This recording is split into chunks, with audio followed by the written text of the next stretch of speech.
Saudações! Bem-vindo ao Bíblia Fácil Maranata. Eu sou seu instrutor, Maxwell Soares, e hoje vamos estudar sobre fidelidade a Deus. Antes, vamos orar. Glorioso Pai que estás nos céus, nos ajude a entender um assunto que no mundo religioso acaba sendo tão controverso, um assunto que infelizmente acaba sendo também desvirtuado por muitos. Nos ajude para que, de acordo com a sua palavra, entendamos o que é a fidelidade, a gratidão e como nós podemos adorar ao Senhor através de tudo aquilo que nós administramos, sendo mordomos fiéis ao Senhor. Que tudo seja para o Sua e glória. Que seu Santo Espírito seja nosso maior professor, em nome de Jesus. Amém. Quando nós falamos em relação à administração de algo, ou nossos bens, finanças, muitas coisas podem vir à mente. A fidelidade a Deus, ela pode ser vista, por exemplo, por meio daquilo qual nós administramos. Mas primeiro nós precisamos entender pela Bíblia quais são as bases de tudo isso. O universo é propriedade de quem? Lá no Salmo 24, verso 1 diz: Do Senhor é a terra e a sua plenitude, o mundo e aqueles que nele habitam. Então tudo é do Senhor, todo o universo, e consequentemente essa terra, os nossos corpos, tudo que nós somos, tudo que possuímos. Na realidade, há um Criador maior, um mantenedor, nosso Criador e mantenedor, o nosso Senhor Deus. Graças a quem obtemos os nossos bens. Lá em Deuteronômio, capítulo 8, nos versos 17 e 18. E digas no teu coração: a minha força e a fortaleza da minha mão me adquiriram estas riquezas. Antes te lembrarás do Senhor, teu Deus, porque Ele é o que te dá força para adquirires riquezas, a fim de confirmar o seu pacto que jurou a teus pais, como hoje se vê. Então, por mais que nós achemos que temos uma força, capacidade, tudo isso vem originalmente do nosso Senhor. Que pedido fez Deus ao ser humano como ato de adoração? Lá em Levítico, capítulo 27, verso 30, também todos os dízimos da terra, quer dos cereais, quer do fruto das árvores, pertencem ao Senhor. Santos são ao Senhor. Então também é uma forma de adoração. E aqui, ao tocar no assunto sobre dízimos, o dízimo significa a décima parte. A décima parte.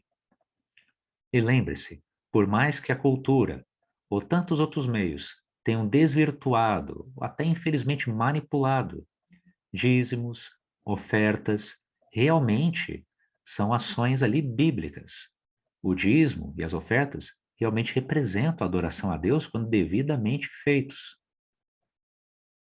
Além dos dízimos, as ofertas também são mencionadas.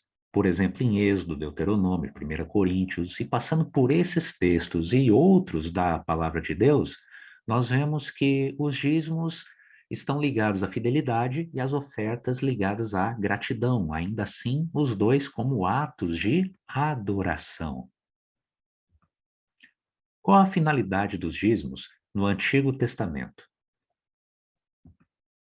Lá em Números 18, no verso 21, eis que aos filhos de Levi tenho dado todos os dízimos em Israel, por herança, pelo serviço que prestam, o serviço da tenda da revelação.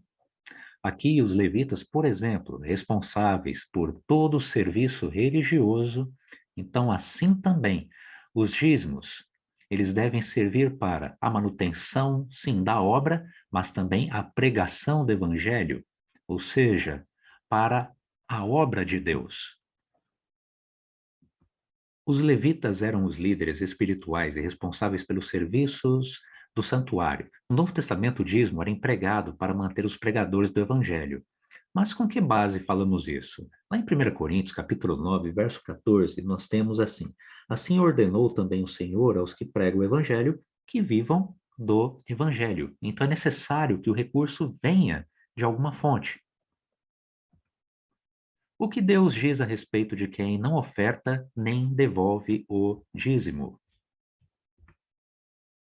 Lá em Malaquias, capítulo 3, nos versos de 8 a 10, roubará o homem a Deus? Todavia vós me roubais e dizeis: em que te roubamos? Nos dízimos e nas ofertas alçadas. Trazei todos os dízimos à casa do tesouro, para que haja mantimento na minha casa. E depois fazei prova de mim, diz o Senhor dos Exércitos, se eu não vos abrir as janelas do céu e não derramar sobre vós tal bênção, que dela vos advenha a maior abastança.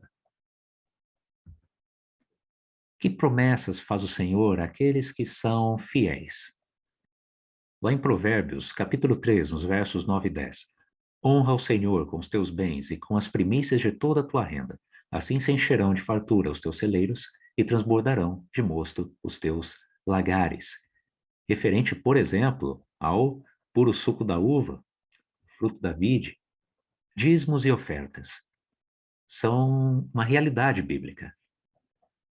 Os dízimos e ofertas, infelizmente, foram tão desvirtuados, mas a Bíblia mostra qual o propósito deles. O dízimo, em relação à fidelidade, o dízimo, a 10ª parte. A oferta, ali em relação à gratidão.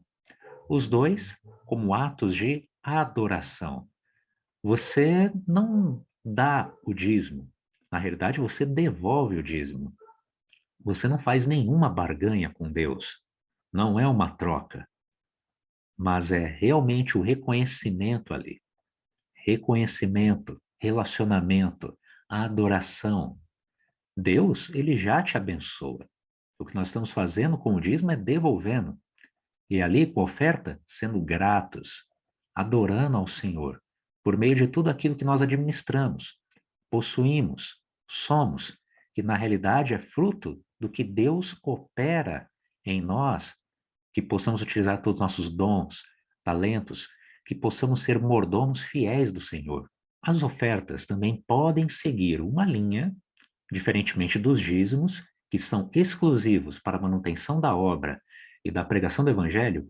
As ofertas, elas podem seguir a linha também de ajudar em ações solidárias. Porém, tanto dízimos quanto ofertas, eles precisam ser direcionados à casa do tesouro, as quais essas casas do tesouro são, por exemplo, as igrejas modernas.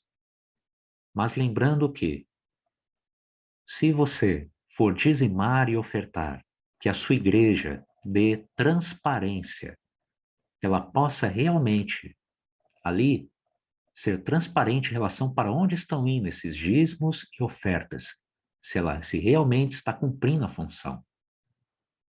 Que possamos realmente dar com todo o nosso coração, lembrando que, ainda que pessoas possam ter feito algo errado, ainda assim é o nosso compromisso com Deus. É nós e Deus.